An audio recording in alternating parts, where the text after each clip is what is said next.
Welcome to The Voice Behind the Hurt. My name is Cherie, and today we're talking about mental health from the inside out.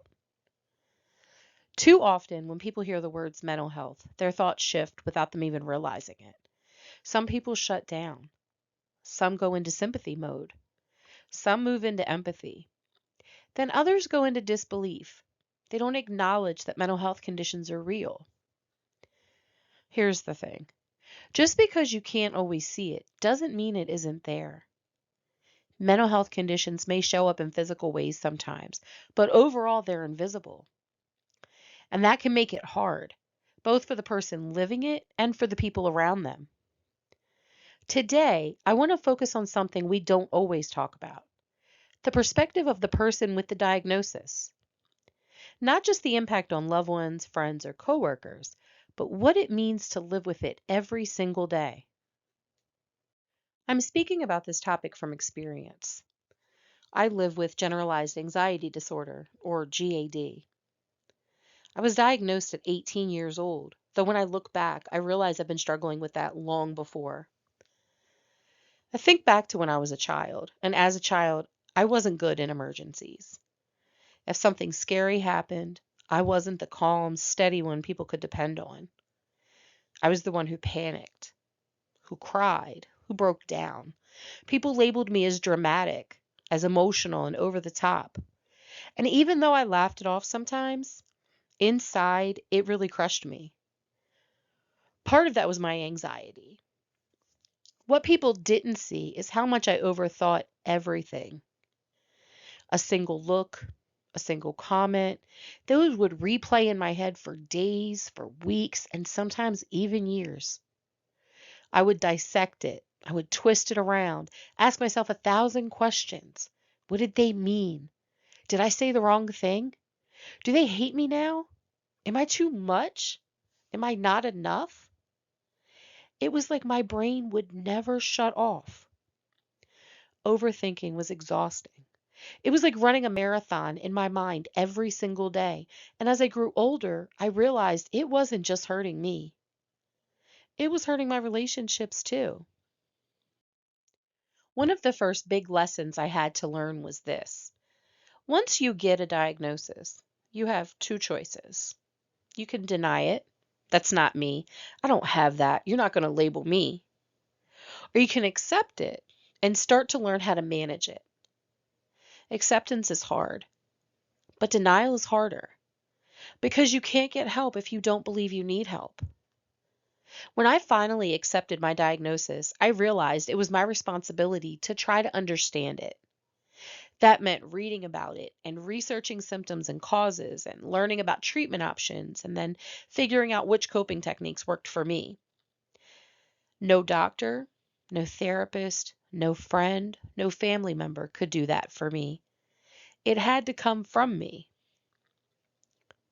Living with a mental health condition affects every relationship you have. Now, that's not to say it's just romantic ones, but your friendships and your coworkers, your supervisors, your family, even your kids.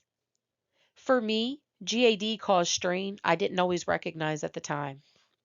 Some relationships didn't survive, and that's hard because when people don't understand what you're going through, they sometimes reduce everything to your condition.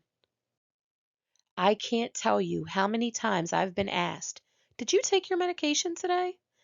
Or, "Are you doing your breathing exercises?" Sometimes those questions feel dismissive, like people think I'm not trying or I don't know what to do. But the fact of the matter is, I do know. I've studied it. My degree is in behavioral science. I know the techniques. I know the strategies. I know the coping skills. But just because I know them doesn't mean that every single one works for me or that they work in every single moment. That's the reality of mental illness.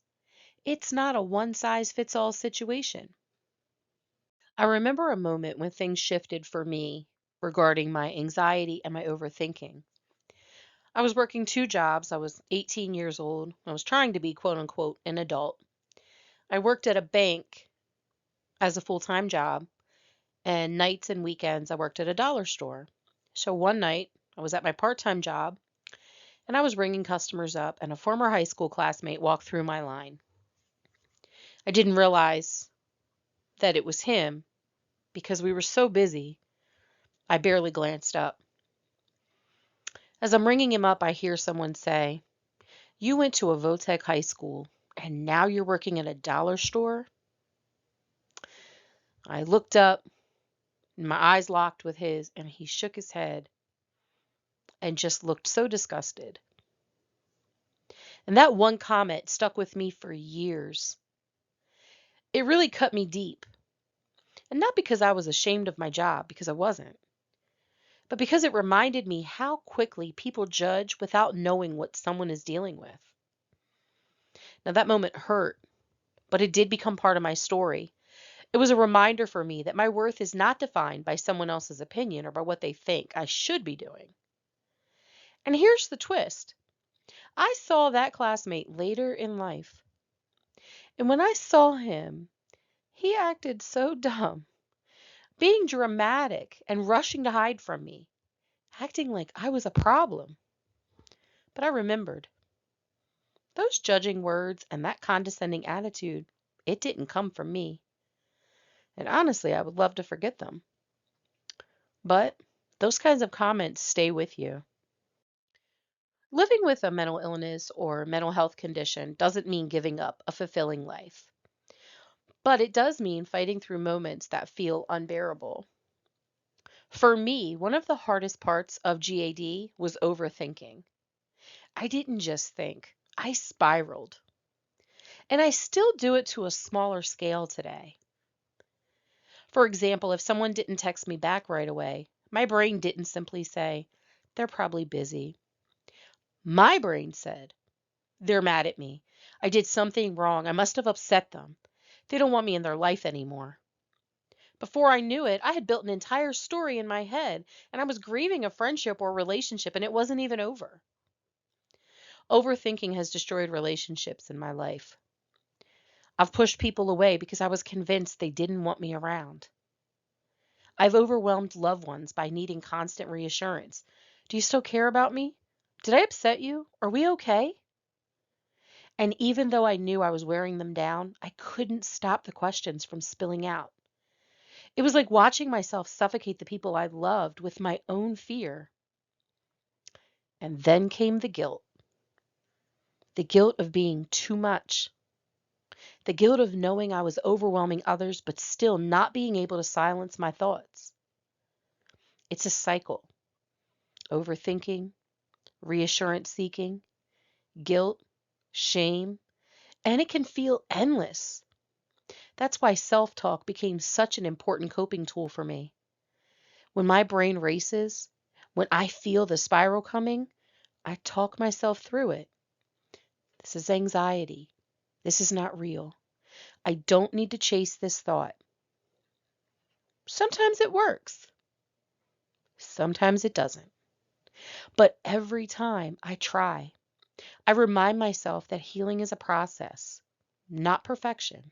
Here's something important to remember: I'm not alone in this, and you're not alone in this. Millions of people live with mental health conditions every day. The World Health Organization estimates that about 1 in 8 people globally live with a mental health disorder. And in the US, it's nearly about like 1 in 5 adults. And these conditions don't all look the same. They don't look like what TV shows us or movies show us, and they certainly don't look the way society expects them to. Think about how far we've come in understanding mental health. Okay, let's look at some of the mental health conditions that before perceptions were one way, but now not so much. Let's start by looking at depression. Now, depression was once dismissed as laziness or just having a bad attitude, and people were told to just snap out of it instead of being offered treatment like they are today. We have post-traumatic stress disorder. Now, that was brushed off as shell shock or weakness, especially among veterans, rather than being recognized as trauma that rewired their brain. OCD, so obsessive compulsive disorder, that was treated like a quirky personality trait. Maybe somebody was being extra clean or washing their hands obsessively or being particular instead of the intrusive, obsessive thought cycles that torment people. Attention deficit hyperactivity disorder. That was blamed on poor parenting or lack of discipline, especially in kids who were struggling with focus and regulation. Bipolar disorder. That was mischaracterized as moodiness or unpredictability, ignoring the real highs and devastating lows of mania and depression. We have eating disorders. They were once brushed aside as vanity or diet culture gone too far or gone wrong, rather than deeply rooted mental illnesses tied to control, trauma, and self worth. Borderline personality disorder. That was often labeled as attention seeking or manipulative without understanding the deep emotional instability, the fear of abandonment, and the intense inner pain. Narcissistic personality disorder. That was mischaracterized as arrogance or selfishness rather than recognizing the struggles beneath the surface. And then what about antisocial personality disorder? That was often dismissed as bad behavior or criminal tendencies without acknowledgement of the neurological and psychological factors affecting empathy and impulse control. And the truth is, every one of these conditions was minimized, it was misunderstood, it was mislabeled before being recognized for what it really is, a mental health condition, not a personal failure. And yet, stigma still lingers. Even today, too many people are afraid to say, I have depression or I live with anxiety because they don't want to be judged. That's why conversations like this matter. That's why sharing our stories matters. Every time someone speaks up, the walls of stigma crack just a little bit more. To anyone listening with GAD or depression or PTSD, OCD, BPD, NPD, we could go on. Any health condition, any mental health condition, especially if overthinking, intense emotions, or interpersonal struggles are part of your experience, please know you are not broken. You are not too much. You're not a burden. Yes, your mind may sometimes feel like it's working against you. You may overthink. You might feel intense emotions or struggle to relate to others in ways society expects you to. But that doesn't make you less than. You are more than your thoughts. You're more than your fears, your patterns, or your diagnosis. You are a whole, amazing, resilient human being. For those with personality disorders, this can be especially hard. The world often labels you as difficult or manipulative without understanding the deep emotional pain or trauma or coping mechanisms behind your behaviors. But you can thrive. You can build meaningful relationships. You can contribute. You can love. You can create joy.